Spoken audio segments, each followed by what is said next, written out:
गाडेगाव उड्डाणपुलाचे काम बंद. रेल्वे प्रशासनाच्या मनमानी कारभारामुळे विद्यार्थी आणि शेतकऱ्यांचे हाल. खासदार अजित गोपछडे यांना निवेदन. नांदेड ते मुदखेड रेल्वे लाईनवर गाडेगाव रेल्वे गेट क्रमांक 20 येथे सुरू असलेल्या उड्डाणपुलाचे काम मागील 2 वर्षापासून अत्यंत संथ गतीनं सुरू असून सध्या ते काम पूर्णपणे बंद आहे. अशातच रेल्वे विभागाने कोणताही पर्यायी रस्ता न देता अचानक येथील रेल्वे गेट कायमचे बंद केल्यामुळे गाडेगाव, ब्राह्मणवाडा, तिरकुट आणि मुदखेड परिसरातील शाळकरी विद्यार्थी, पालक आणि शेतकऱ्यांचे प्रचंड हाल होत आहेत. येथील संदीपानी इंटरनॅशनल स्कूल, गुरु गोविंद सिंग दशमेश शाळा आणि जिल्हा परिषद शाळेत जाणाऱ्या शेकडो विद्यार्थ्यांना दररोज जीवघेणी कसरत करावी लागत असून रेल्वे रुळावरून सायकल घेऊन किंवा पायी जावे लागत आहे.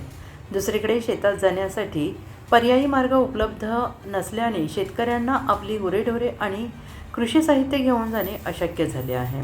रेल्वे विभागाने नियोजित वेळेपूर्वी 27 फेब्रुवारी 2025 रोजी हे गेट अचानक बंद केल्याचा आरोप नागरिक करत आहेत.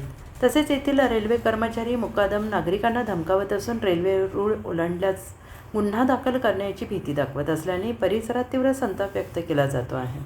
या गंभीर समस्येवर तोडगा काढण्यासाठी गाडेगाव येथील सामाजिक कार्यकर्ते तातेराव कोंडीबा उबाळे पाटील आणि नागेश कामटेकर पाटील यांनी ग्रामस्थांच्या वतीनं राज्यसभा खासदार माननीय डॉक्टर अजित गोपछडे यांची भेट घेऊन त्यांना मागण्यांचे सविस्तर निवेदन दिले, चर्चा केली. या प्रसंगी सकारात्मक प्रतिसाद देत खासदार गोपछडे यांनी ग्रामस्थांना आश्वासन दिले की हा विषय अत्यंत गंभीर असून शाळकरी विद्यार्थ्यांच्या शिक्षणाचा आणि शेतकऱ्यांच्या दळणवळणाचा प्रश्न रेंगाळू दिला जाणार नाही आणि या प्रकरणी ते स्वतः रेल्वेचे वरिष्ठ अधिकारी संबंधित विभागाची तातडीनं बैठक घेऊन रस्त्याच्या समस्येवर कायमस्वरूपी आणि सुरक्षित तोडगा काढण्यासाठी सर्वतोपरी प्रयत्न करतील. या निवेदनाच्या प्रती जिल्हाधिकारी कार्यालय नांदेड आणि रेल्वे मंत्री माननीय अश्विनी वैष्णव यांनाही पाठवण्यात आल्या असून प्रशासनाने तात्काळ पर्यायी रस्ता द्यावा किंवा उड्डाणपुलाचे काम युद्धपातळीवर पूर्ण करावे अशी आग्रही मागणी आता नागरिकांकडून होते आहे.